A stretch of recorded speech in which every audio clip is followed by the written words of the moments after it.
Today I want to make a point that I haven't seen anybody else make about Call of Duty World War II, and that's that they're not going to be putting a nuke, atom bomb, or any 25 kill streak equivalent in the game. So if we look back at the history of ultimate kill streaks in COD, Modern Warfare 2 had the tactical nuke, Modern Warfare 3 had the Moab, Ghosts had the chem strike, Advanced Warfare had the DNA bomb, and Infinite Warfare had something, can't remember what it was called, but they had one in there too. And we all know that Treyarch doesn't put nukes in their game because they just don't. That's what they do, they just give you the little nuclear medal instead for 30 kills. So as we just pointed out, the last game to be developed by Sledgehammer Games, who's making World War II, was Advanced Warfare, and it did have an ultimate kill streak. And this year, I don't know why, just people seem to be on the edge of their seats thinking that there's going to be another ultimate kill streak in World War II. I'm not really sure why these people are thinking this, because all they're doing is setting themselves up for disappointment. So there's a couple of different factors that go into my rationale behind thinking this way, and I'm going to explain them now. It all stems back to a couple of months ago when the developers revealed some steps that they were taking to make the game more what some would interpret as politically correct. And there were two major things that people got mad about. The first one was that there's going to be no swastikas in the multiplayer, and the second one was that you were going to be able to have women and people of color on the battlefield. Now personally, I'm not really one of these people. I really couldn't care less what the characters looked like in the game or whether or not there were swastikas, but I'm not here to take a side on it. I'm just here to share my theory with you.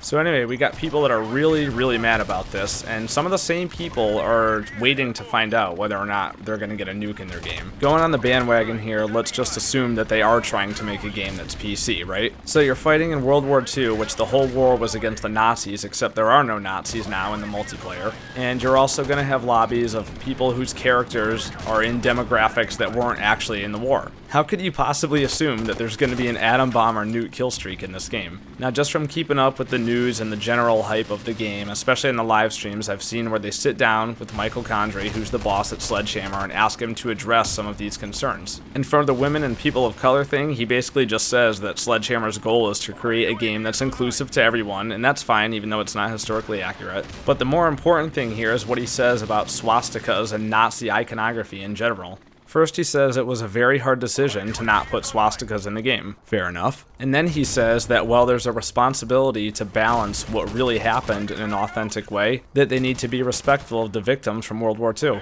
And he finishes off by saying that swastikas are going to be in the campaign mode, but just not in the multiplayer mode. So let me expand a little bit on this way of thinking by comparing the two modes. Call of Duty campaign modes typically have some kind of moral message behind it, and they spend a very long time developing these characters and trying to get you emotionally attached to them, right? And I think what he's trying to say is, look, we're trying to make something authentic, we're trying to make something real, something that's going to captivate you and immerse you, and if that's what we're going for, we have to keep it authentic. But multiplayer is the exact opposite. There's no characters, there's no story, it's a completely different experience with completely different goals. Not to mention unrealistic, right? I mean, you could get shot in the head and go hide behind a car for 5 seconds, then you're fine. Not that you can't be a bullet sponge in campaign mode, because you can, but typically in Call of Duty campaigns, you're going to be getting something a little bit more realistic, a little bit more authentic, and you're not going to be running around in a twitchy arcade style shooter getting kill streaks screaming, right? Which brings us back to the original point of this video, an atom bomb kill streak. So if the developers say that they want to be respectful of the victims of World War II by not putting swastikas in the game, then there's just no way that they're going to put an atom bomb kill streak in this game, man. The atomic bombs cause massive destruction. They vaporize 60,000 people in seconds, not to mention kill thousands after from radiation poisoning. The use of those bombs was one of the most controversial things in history at the time, not to mention today. It's still pretty controversial. So, at the end of the day, the developers and the publisher are out to protect their brand, and they have to do it. Because we know how people are nowadays, and this would become a huge issue. And just as a quick side note here, in case you're not convinced yet, the game is confirmed to only be taking place in the European theater part of World War II, nothing to do with the Pacific whatsoever. The atom bombs were dropped on Japan, which is in the Pacific, so just right there, that alone tells you there's not going to be a nuke in this game because that part of the war is not even featured in the game at all. So if you've made it over 4 minutes through this video, then thank you. Thanks for sticking around, and if you like what you heard, please consider subscribing, and I'll see you in the next video.